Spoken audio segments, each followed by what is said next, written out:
Assalamualaikum warahmatullahi wabarakatuh. Halo semuanya, kembali lagi bersama saya Andi Setiawan SPD. Manusia makhluk yang paling cerdas di muka bumi ini, ironisnya juga memiliki kapasitas luar biasa untuk menyebarkan kebencian.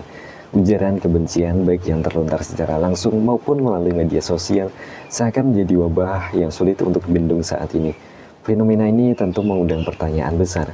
Mengapa manusia dengan segala akal budi dan nuraninya justru seringkali memilih untuk menebar kata-kata penuh kebencian, amarah, dan permusuhan?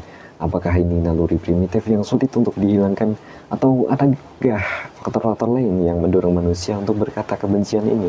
Berbagai studi psikologi dan sosiologi mencoba untuk mengungkap akar dari permasalahan ini, mulai dari rasa frustasi, ketidakpuasan terhadap diri sendiri dan lingkungan yang di sekitar mereka, hingga keinginan untuk merasa superior dengan merendahkan orang lain.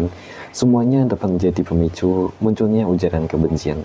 Selain itu, perkembangan teknologi informasi yang sangat pesat, terutama media sosial, juga turut berperan dalam memfasilitasi dan mempercepat penyebaran kebencian. Anonimitas dan kurangnya interaksi tatap muka membuat individu merasa lebih berani mengungkapkan emosi negatif tanpa takut akan konsekuensinya. Lantas bagaimana kita dapat memahami fenomena ini lebih dalam dan mencari solusi untuk mengurangi penyebaran kebencian di tengah masyarakat? Mari kita bahas lebih dalam tentang fenomena ini dari berbagai sudut pandang. Pertama, faktor psikologis di balik ujaran kebencian. Ujaran kebencian, hate speech, meskipun tampak seperti perilaku sederhana, sebenarnya memiliki akar yang begitu kompleks dalam dunia psikologi manusia. Berbagai faktor psikologis dapat mendorong seseorang untuk mengungkapkan permusuhan dan prasangka melalui kata-kata, baik secara langsung maupun secara media sosial. Memahami faktor-faktor ini merupakan sebuah langkah awal dan penting dalam upaya mengurangi penyebaran ujaran kebencian dan menciptakan lingkungan yang lebih toleran dan harmonis. Salah satu faktor utama psikologis di balik ujaran kebencian adalah rasa frustasi dan ketidakpuasan. Ketika individu merasa frustasi dengan keadaan hidup mereka, baik itu karena kegagalan, ketidakadilan sistem pemerintahan, atau kurangnya kendali atas situasi tertentu, mereka cenderung mencari pelampiasan. Ujaran kebencian dapat menjadi saluran bagi mereka untuk melepaskan kemarahan dan frustasi tersebut dengan menyalahkan kelompok atau individu lain atas masalah yang mereka hadapi. Selain rasa frustasi, kebutuhan untuk merasa jadi superior juga dapat memicu ujaran kebencian. Beberapa individu memiliki kecenderungan untuk meningkatkan harga diri mereka dengan merendahkan orang lain. Dengan mengungkapkan kebencian terhadap kelompok tertentu, mereka secara implisit menempatkan diri mereka pada posisi yang lebih tinggi dan lebih baik. Hal ini dapat memberikan mereka rasa kekuasaan dan kontrol yang semu, meskipun dibangun di atas penderitaan orang lain. Faktor lain yang berkontribusi pada ujaran kebencian adalah prasangka dan stereotip negatif pada etnis-etnis tertentu atau aspek-aspek tertentu. Prasangka adalah sikap negatif terhadap seseorang atau kelompok berdasarkan pada generalisasi yang berlebihan dan seringkali tidak akurat. Stereotip negatif adalah gambaran yang disederhanakan dan biasanya negatif tentang suatu kelompok.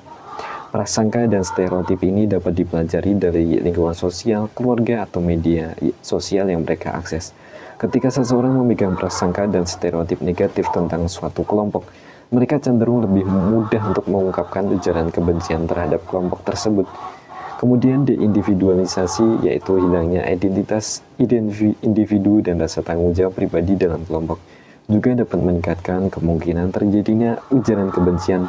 Dalam situasi kelompok tertentu, individu dapat merasa anonim dan kurang terkendali, sehingga lebih mudah terbawa oleh emosi kelompok dan melakukan perilaku yang tidak akan mereka lakukan jika sendirian. Fenomena ini sering terjadi di media sosial, di mana individu dapat bersembunyi di balik profil anonim dan mengungkapkan kebencian tanpa rasa takut akan konsekuensi sosial yang mereka terima secara langsung. Kemudian, semakin tingginya dehumanisasi saat ini. Dehumanisasi, sebuah fenomena yang merisaukan, merupakan proses di mana seseorang atau sekelompok orang dipandang dan diperlakukan seolah-olah mereka bukan manusia seutuhnya. Mereka dianggap lebih rendah, dilepaskan dari atribut kemanusiaannya, dan direduksi menjadi objek semata. Fenomena ini dapat terjadi dalam berbagai konteks, mulai dari konflik antar kelompok, diskriminasi rasial, perundungan di dunia maya, hingga eksploitasi terhadap kelompok minoritas. Dampaknya pun sangat destruktif, baik bagi korban yang dirampas martabatnya maupun bagi pelaku yang kehilangan rasa empatinya.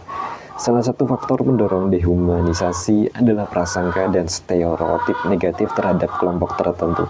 Ketika seseorang terpapar stereotip yang menghilangkan individualitas kelompok lain, ia cenderung melihat mereka sebagai entitas yang homogen dan tidak manusiawi. Hal ini memudahkan individu untuk membenarkan perilaku diskriminatif mereka atau kekerasan terhadap kelompok tersebut. Misalnya, propaganda politik yang menyebarkan kebencian terhadap suatu etnis dapat memicu dehumanisasi dan berujung pada konflik horizontal. Media, baik media massa maupun media sosial, juga berperan sangat signifikan dalam memperkuat dehumanisasi ini.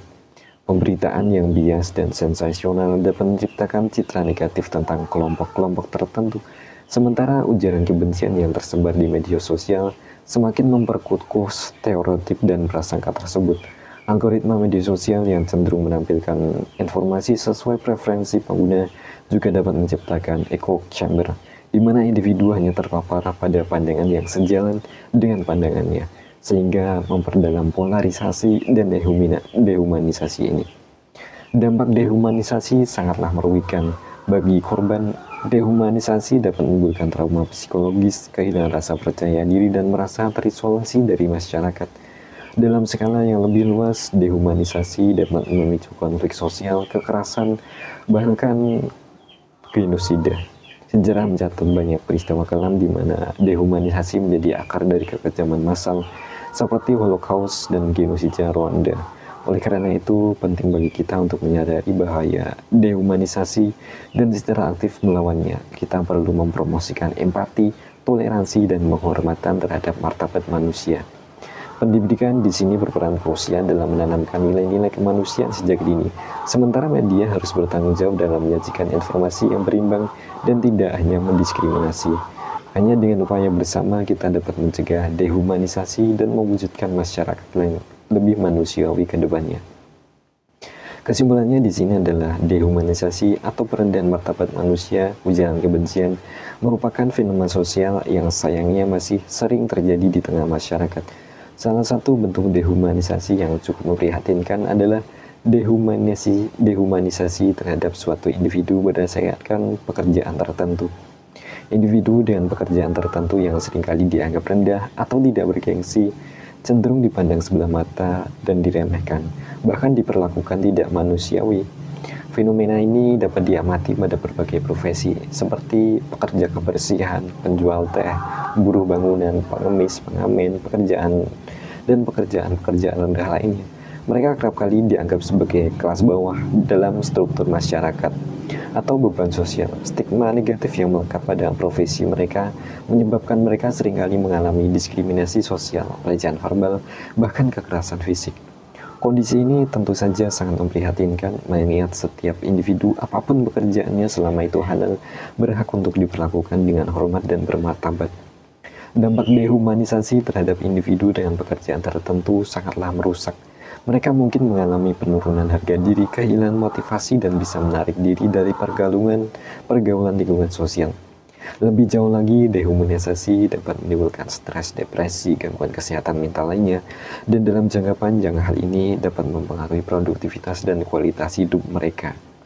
Ironisnya, pekerjaan-pekerjaan yang seringkali dipandang rendah justru merupakan pekerjaan yang sangat esensial bagi kehidupan masyarakat. Pekerja kebersihan menjaga kebersihan lingkungan kita, buruh bangunan membangun rumah dan infrastruktur di lingkungan kita, dan penjual teh akan memuaskan rasa dahaga kita ketika berada di lingkungan tertentu.